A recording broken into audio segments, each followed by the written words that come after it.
अस्सलाम वालेकुम dear students, welcome to my YouTube channel bright sparks academy 699। हम elementary mechanics के कोर्स स्टडी कर रहे हैं। आज का हमारा टॉपिक है स्टोक्स थ्योरम। इसकी पहला स्टेटमेंट देख लेते हैं। The line integral of a vector function around a closed curve is equal to the surface integral of the curve of that vector over a surface which is bounded by that closed curve is called Stokes theorem. Simply हम कह सकते हैं line integral of a vector A around a closed curve is equal to the surface integral of curve of A around the closed surface which is bounded by that closed curve. तो ये इसकी simply हम इसको कह सकते हैं line integral को mathematically अगर हमारे पास वेक्टर ए है उसका लाइन इंटीग्रल हम ऐसे लिख सकते हैं ए डॉट डी आर। तो ये क्लोज इंटीग्रल है, क्लोज सरफेस है, लिहाजा इंटीग्रल भी क्लोज होगा। ये सरफेस इंटीग्रल है वेक्टर ए के कर्व का। अब हम इसको प्रूव कर लेते हैं। तो हमारे पास एक सरफेस एस है जिसको बाउंड किया गया क्लोज कर्व सी से। ये एक सरफेस एस है which is bounded by a close curve C. और यहाँ पे आप देखें और इस सरफेस को जो कि बाउंड की गई है क्लोज कर्व सी से, इसको वेक्टर फील्ड ए में रखा गया है। डी आर जो है यहाँ पे एक स्मॉल लेंथ एलिमेंट है इस क्लोज कर्व का, और ये सी के ऊपर टेंजेंट है, इसकी direction tangent to the curve C है, और वो वेक्टर ए के साथ एंगल थीटा बना रहा है। डी आर का जो एंगल है वेक्टर ए के साथ दिस इज थीटा।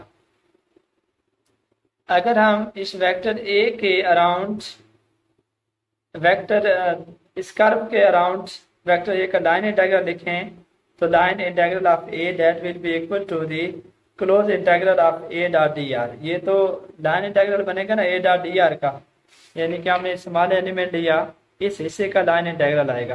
अगर हम पूरे कर्व का लाइन इंटीग्रल लेना चाहेंगे इसका हम क्लोज इंटीग्रल लेंगे around this close curve C. तो line integral of A that will be equal to A dot D R around close integral around the close curve C. अब हम इस कर्व को डिवाइड कर देते हैं दो लूप C1 और C2 में लाइन पी क्यू के जरिए, जैसे कि आप देख सकते हैं सेम लूप है हमारे पास, सेम कर्व है, इसका हमने दो लूप C1 और C2 में डिवाइड कर दिया है। अब इस केस में जो टोटल लाइन इंटीग्रल होगा that will be equal to line integral of A around the close curve C1 plus line integral of A around the close curve C2। अब ये दोनों के कॉम्बिनेशन में मुजमुए के तौर पर लिखा जाएगा लाइन इंटीग्रल ऑफ ए वो बराबर होगा, यानी इसका राशि निकालेंगे इसका राशि निकालेंगे, टोटल वो लाइन इंटीग्रल ऑफ ए होगा।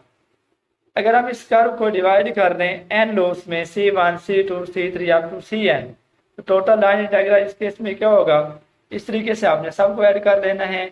C1 का क्लोज इंटीग्रल आ जाएगा, लाइन इंटीग्रल आप C1 इस तरह ये C2 के लिए लिख लेंगे और ये n के लिए लिख लेंगे।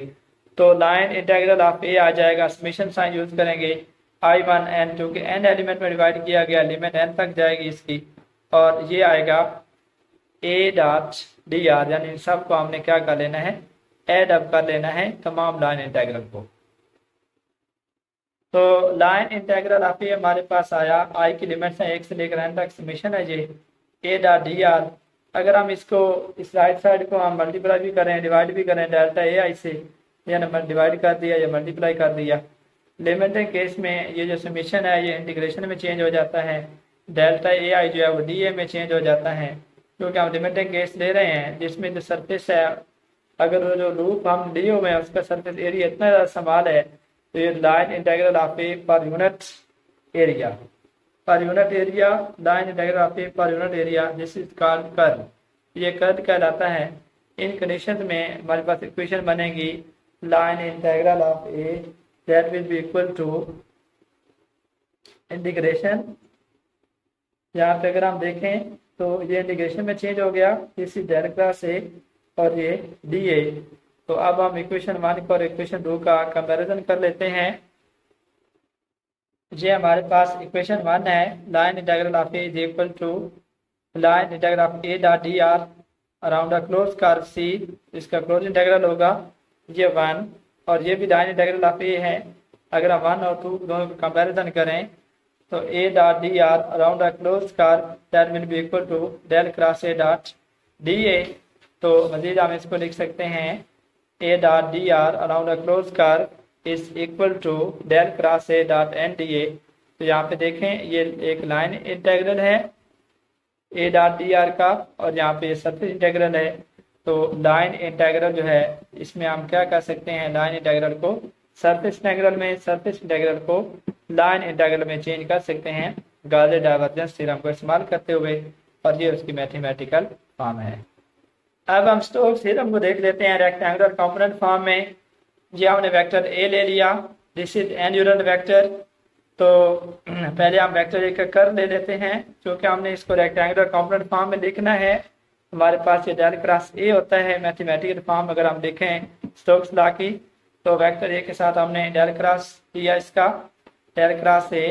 तो आई यूनिट वेक्टर है, तो इसका आएगा partial A Z minus partial A Z over partial Y minus partial A Y over partial Z minus, इसी तरह ये आएगा partial A Z over partial X minus partial A X over partial Z. ये आपका ऐसे आ जाएगा ना, ए पार्शियल ए एक्स और partial Z, J unit vector plus K लेंगे partial A Y over partial X minus partial A X और partial Y, और ये के यूनिट वेक्टर।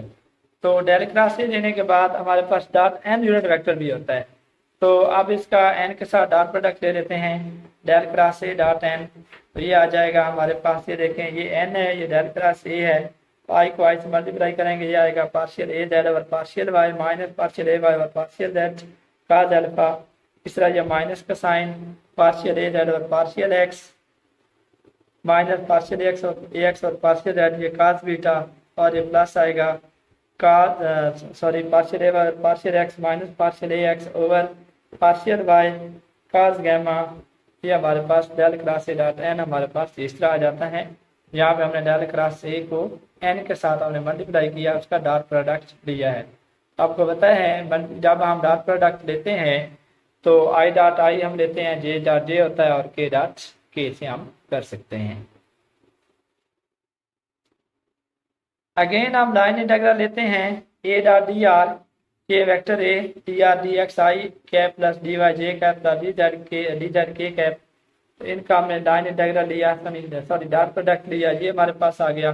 स्टोक्स लॉ होता है A dot D R around a close curve that is equal to del cross A dot N D A. तो values को put कर लेते हैं, ए डॉट डी आर की वैल्यू हमारे पास ये है, del cross A dot N की हमारे पास वैल्यू है, वैल्यूज हमने यहाँ पुट कर दी हैं। This is the value of A dot D R A X D X plus A Y plus A dot D Z. ये क्लोज इंटीग्रल है, दैट इज इक्वल टू, ये इंटीग्रेशन का sign del cross A dot N की value है partial A Z और partial Y minus partial A Y और partial Z cos of alpha minus partial A Z और partial X minus partial A X और partial Z cos of beta plus partial A Y और partial X minus partial A X और partial Y cos of gamma. और यहाँ पे bracket लगा के D A लिख देंगे, क्योंकि डी ए सब के साथ आएगा, तमाम ये तो अलग अलग टर्म्स नहीं सब के साथ आएगा। तो ये रेक्टेंगुलर फॉर्म कहलाती है स्टोक्स थ्योरम की।